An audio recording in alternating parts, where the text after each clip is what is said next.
Hello, ladies and gentlemen, and welcome to our show, Consider This. Today, my guest is someone very special.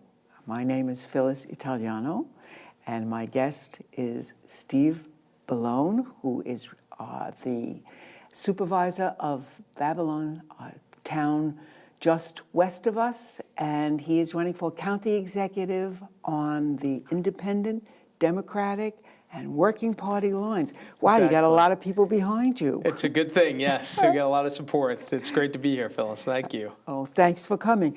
I would like to know a little bit about you. I'd like you to tell everyone something about who you are. Sure. Well, I'm a lifelong Long Island resident. I was born in Queens, and we moved out to Suffolk County when I was about 3 years old in North Babylon. And I grew up there. I went to the public schools there, and my father was a police officer and a corrections officer, and my mom stayed home to raise me and my brother and sister. And so I'm a Suffolk person running for county executive because I think we have a lot of challenges, but I can make a difference, I believe. Well, I'm sure you are, and we're going to find out about those differences. Where did you go to school? At what colleges?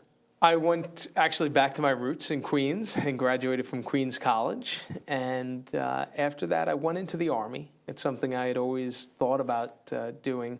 I come from a family that has a history of military service, believes in the importance of it. And while I was there, I was able to do a master's degree at night in public administration. And I came home and eventually went to law school. Wonderful. And what was the thing that really pushed you into politics? It wasn't one thing in particular, but I had always loved history from a very early age. I was actually going back to fourth grade when we took our first started learning about American history, and we actually took a trip to Philadelphia to see Independence Hall, where the Constitution was written and the Declaration of Independence was written. And I was, as a fourth grader, just blown away by that. And from that point on, I just loved history. And from there, it evolved that I was really interested in government and politics. And at some point, I actually debated between becoming a teacher of history or going into government. And ultimately, probably sometime in college, I decided that I wanted to try to affect policy. And therefore, I was going to go into government.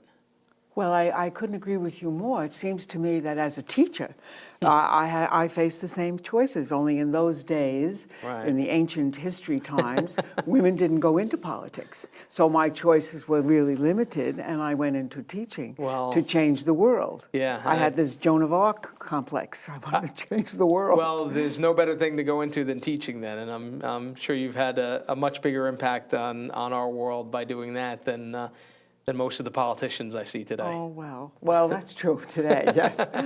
So tell us about what was your first position that you ran for? Well, in 1997, I was an aide to Supervisor Rich Schaefer at the time, who's now the county Democratic chairman, and I ran for town council against the two-term incumbent and was successful. I was elected in 1997, took office in 98, and served for 4 years on the town council. Yes, and then? Well, then the supervisor decided not to run for re-election, and I was 31 at the time and had been on the board for 4 years and decided to make the run for supervisor. And I was elected, fortunately. I was running for it. We're now coming up on the 10th anniversary of the attacks on 9/11. I was actually running for supervisor that day in the primary. And of course, as we know, it was postponed 2 weeks, but I was then fortunately elected in the primary and then in the November general election. And I've been there for 10 years now and love the job. I continue to love what I'm doing, and I'm every day excited about the work that we're doing in Babylon. Okay, what is the work that you're doing with Babylon? Well, we've been very focused on improving the quality of life for our residents. And, that covers a lot of different areas. Most of the things that make up our quality of life are just a bunch of intangibles that are put together. And so I've tried to focus on a lot of different areas to improve. We've completely revitalized our park system, built some really beautiful and unique parks.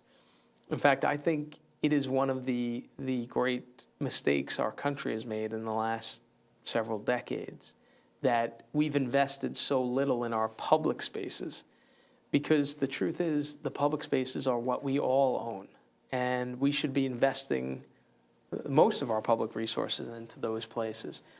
And they affect our quality of life. They affect our property values. So I really believe people want to live in communities with great parks and great public spaces. So we've invested a significant amount of resources into those things.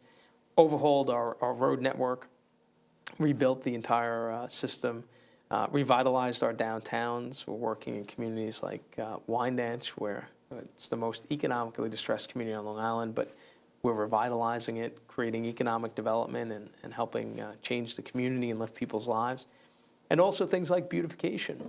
Now, I'm a big believer in how a community looks affects the quality of life. So we've planted about 2 million tulip and daffodil bulbs in the last 5 years in Babylon. Wow. Yeah. When I was in the Army, I remember reading a column by George Will, the conservative columnist. Sure, I know George Will well. You know him well, so I would remind him of this column. He wrote about Mayor Daley in Chicago and the beautification movement there, and I visited Chicago and was blown away at how beautiful it looked. And I was struck by one of the things that Mayor Daley said. He said, "Flowers calm people down." And as I was reading this in my barracks in the Army, I thought to myself, if I ever become a public official, I am going to plant lots and lots of flowers, because we want people to be nice and calm and happy. And that's exactly what I've done in Babylon. And I think it's important because it's not just about the community looking nice. Those things affect our economy, affect our property values, how we feel about the community. And I think when you do things like that, more people want to stay in your community and more people want to move in. And that's why we've done those things. I think that's a great philosophy. Oh, thank you. I'm glad I'm always buying more bulbs and planting more daffodils. Exactly. I can only plant daffodils because the tulips are candy for the deer. So, well, yes, we don't have that problem as much in Babylon. No, well, we do have that out problem. here, yes. We have that among many other problems, but deer are Exactly. definitely something to contend with. That's a wonderful idea. And what else? Well, beyond those sort of quality of life issues, I've been very focused on creating efficiency in government. I'm a big believer that, any organization needs to run as efficiently as possible. If something's not working, you should change it. If something's no longer needed, you should get rid of it so that you can focus your resources on things that are actually helping the community move forward. So we've been able to, over time, significantly reduce the size of government, while at the same time reducing debt every single year that I've been in office. We have about a 20% smaller debt burden since I took office as town supervisor. And we were able to deliver actually a 5% tax cut last year, despite the very difficult economic times. And people have said to me, well, how are you getting things done? And what I've said is the truth is that we're doing more today than we ever have before, because as an organization, we have been focused on figuring out how you become more innovative, more efficient, more productive. Government can't act like it has in the past. It needs to operate like the private sector in this sense. Not that we're trying to create a profit, because that's what government's here for, to do the things that the private sector can't or won't do. But in the sense that we're trying to innovate every day, that we create a culture of innovation. Because unlike the private sector, there is no bottom line that pushes efficiency in government.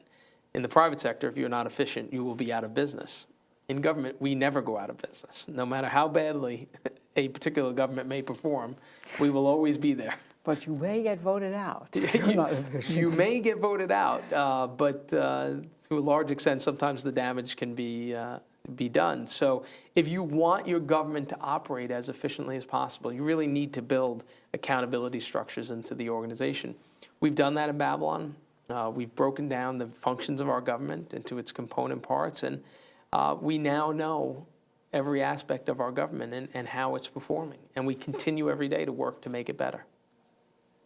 Wow, I'm very impressed. Oh, thanks, That's a wonderful goal to have. It's important. It's important. It's important that people know, because I think people understand that, costs go up and we do need to pay into government to make sure we can do the things that we all have to do together as a society. But what people don't want is to feel like their money's being wasted or that there is inefficiency and the money's going down the drain. So in Babylon, I think people understand that, when they pay their taxes that are going to Babylon, that money is being well spent and it's being invested. It's being spent as efficiently as possible, and we're investing it in things that help create a long-term, prosperous future for our community. Now, let's take this to the next level. Yes. Let's take it to the level of Suffolk County. Yes. What do you see will be some of your goals for Suffolk County? We have significant challenges in the county, without question. The major challenges that I see are we're not creating enough high-paying jobs. We continue to lose young people in our region at rates higher than any other area of the country. We don't have enough diversity in our housing stock for long-term economic sustainability, and our costs are too high.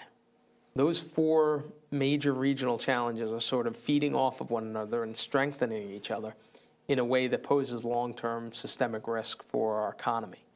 When you add in transportation issues and environmental issues. Oh, that's a big one. Yeah, we have major challenges to deal with to create long-term prosperity.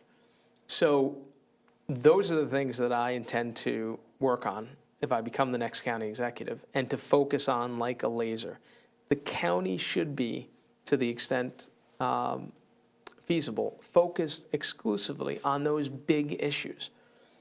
They should stay out of the things that the county shouldn't be involved in. Planning and zoning happens at the local level. Community planning. The county should support great community planning with resources to make sure that it's happening. And where community planning produces things that will help us address the big regional challenges, the county should be there to help implement them and make them happen with infrastructure dollars and things like that. But the county should understand that they should not be there to act as a superseding planning authority or step into the way of community planning. So I think I understand that as a town supervisor and somebody who's done that kind of planning at the local level. So I will be exclusively focused on those major regional challenges that we face. Let's talk about Suffolk County as a whole right now. I know that you're aware of some very important and highly trained minds out of Stony Brook who have said that we actually have reached the level of development that our land, our water, and our air can sustain environmentally. And that's a really, really big statement. Sure. And it's something that we are going to have to consider. I mean, if you can't breathe the air, drink the water, swim in what makes Long Island, our wonderful waters. Yeah, no question. You really have a terrific problem. It will become a place where people have to flee instead of want to stay. Yes. I mean, out here in East Hampton, our farming, our fishing, and of course our tourism is what makes us. So that's exactly right. What are some of your feelings about the density? Well, it's one of the reasons that I've always, as a Babylon Town Supervisor, supported preservation efforts and have communicated to my residents the importance of our investment as a community in Babylon, as a county, in making sure that we are working to preserve the unique and special characteristics of this place out here. And we have been supportive of those efforts.